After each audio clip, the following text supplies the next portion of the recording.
third row on the left. Max, when you guys look at just how you all won the NLDS, what did you learn just from the group, and what are you guys hoping to take into this matchup against the Mets? Yeah, I think the clubhouse kind of found out a lot about each other. It was something that we knew kind of who we were the whole season, but you get into the fire like that in that kind of atmosphere, you really learn who you are as a team, and I think everyone really liked what they saw, and you just find out there's no quit, there's no give up, there's no letting down on anything, and that's what you need at this time of year. Go to Fabian, third row in the middle. I'm sure some of the guys in the bullpen probably would have wanted more time off, but for you guys, position players, is it a good thing maybe to only have one day off to sort of just keep that momentum from the last end of that series? It's always a tough question. Is there such a thing as momentum in baseball? I don't have the answer to that. Obviously, our bullpen would like several weeks off before their next game. They've been asked to do a whole lot this year, but they haven't backed down from any of the challenges. They've responded well. They've gone out there and done their job without question, without complaining, and they're kind of the guys that are sparking us right now. They're showing the fire for us, and we all want to get behind them. We all want to give them the lead, let them go out there and do what they want to do, and we were able to do that in the DS, and it was really fun to watch. And whether it's watching from afar or some of the scouting reports you guys got yesterday, how different of a team is this Mets team than the team you last saw in May? Well, it's the biggest thing is it's just a team that we haven't seen a whole lot of.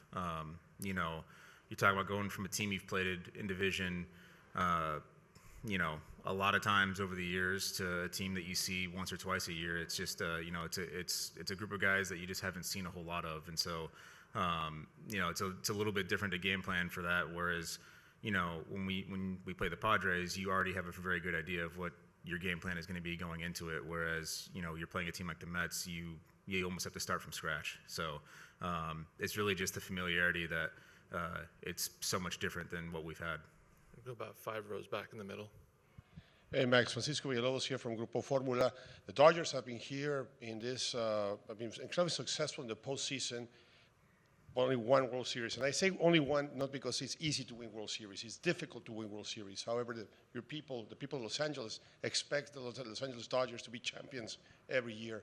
What do the Dodgers need to do in order to get to the next step, to get to the World Series and hopefully win it? I think the first thing is we got to keep our fire and our intensity from the last series. That is something that I've seen in the past where we've won a big series and then you move on to the next one and you almost kind of let your guard down a little bit. And so the biggest thing for us immediately is we got to keep our fire and intensity. We got to keep the same focus that we had. And we got to go out there and game plan and execute just as good as we did in the previous series. And, when you do that, I don't know how many times I've said this year, but you're playing yourself, not the other team. You go out there and you execute the things that you can control. And, that's just how you prepare for the game, how you want to execute your game plan. Stuff's going to happen. It's baseball. They're going to have their game plan, and they're going to try to deviate you from what you want to do. But as long as you can keep doing what you want to do and, preparing the proper way and going out there with all the right tools, then we trust in ourselves to move on. Go to Carey, second row on the left. Max, you didn't get to participate in the 21 playoffs, but it's kind of similar with the DS, where you're facing division rival, tense series, emotionally and physically exhausted going into the next series. Do you see anything different from this team than maybe that team?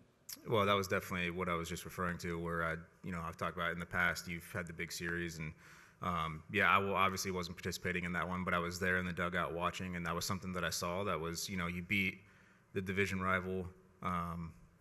You're really, really high up, and you almost let your guard down, and then it gets taken out from underneath your feet. And so that's something that we're going to reiterate today.